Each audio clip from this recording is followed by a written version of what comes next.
She is the one that should be apologizing, not me.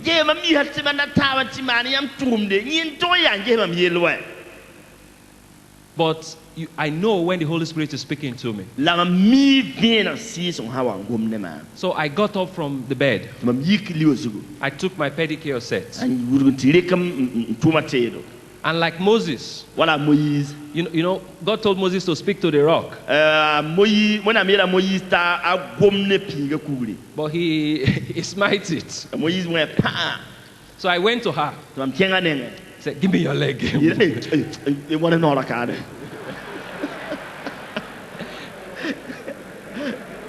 And I did the pedicure for her. And while I was doing it, she started to cry. And I started to cry. See, that night I was not ready for sex. Because I was mad. She was not ready for sex. She was not ready. Because she was mad at me too.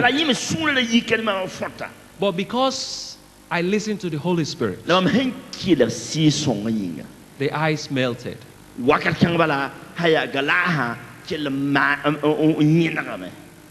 There is no prize for you being the macho man.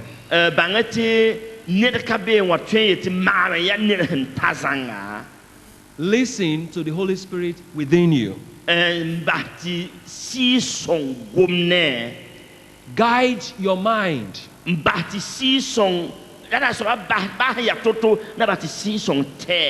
Do not let the enemy lie to you about your marriage. Spiritual maintenance.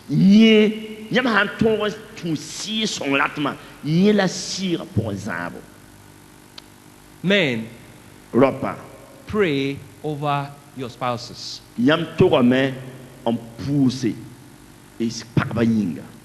Pray over your spouses. See, many of us, we spend too much time cursing at them. You are a no good woman. You are a stupid woman. You are this, you are that. When what God has called you to do is speak life into them. Ephesians 5:29. One of the job description of a man is to wash his wife with the word. Wash with the word.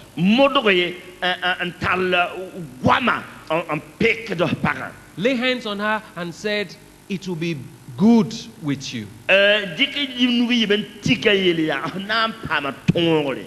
Your children will take care of you. God will be with you. Speak life into them. Then they will blossom. Women, go into your closet and pray for your husband. Speaking to everybody you know is not going to change anybody.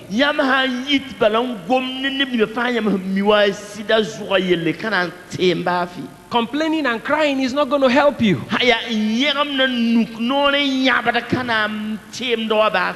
If your husband says yes just because you are crying, he still doesn't like it.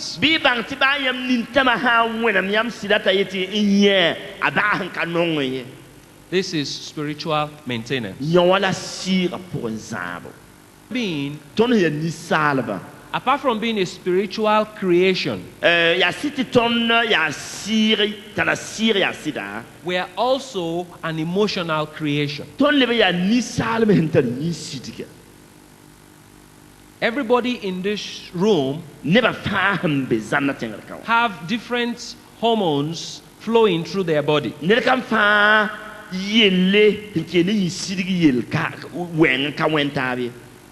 The predominant hormone in a woman is called estrogen. ha ne para ya estrogen ya yeme yisidiga bumbu.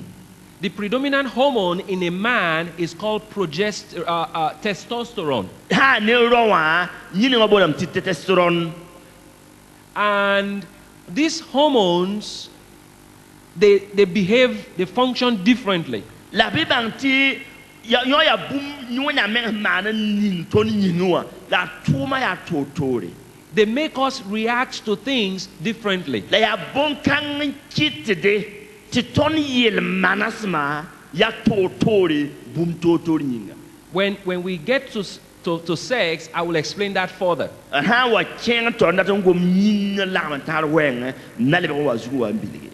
But let me quickly talk about love.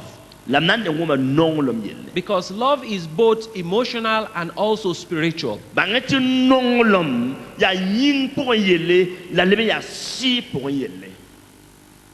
See, the original language for the Bible is not More.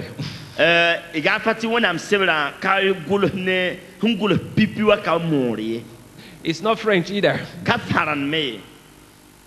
The original language for the Old Testament is Hebrew. The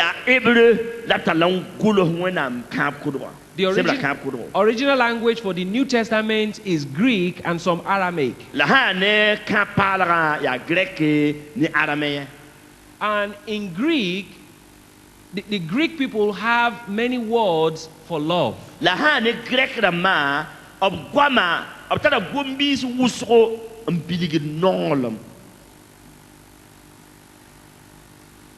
In the Bible, I have an English Bible. There are different places where you see the different types of love in Greek. I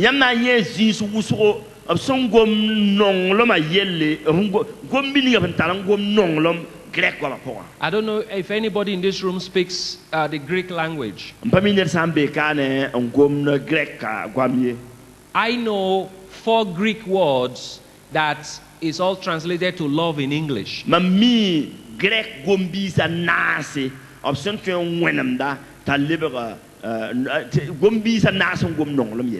they mean different things.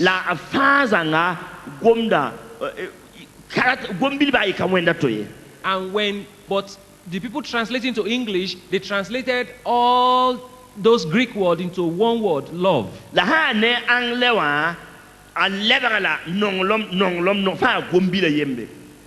me give you an example.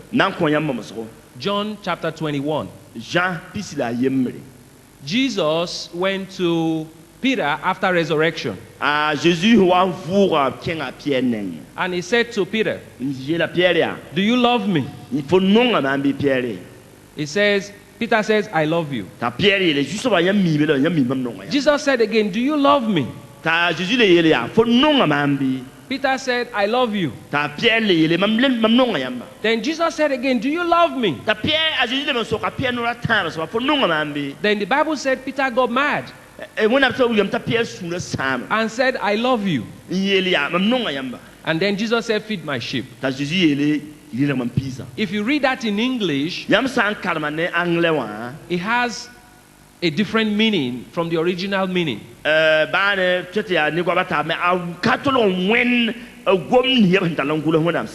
As part of my Bible study, I have a Greek Bible. And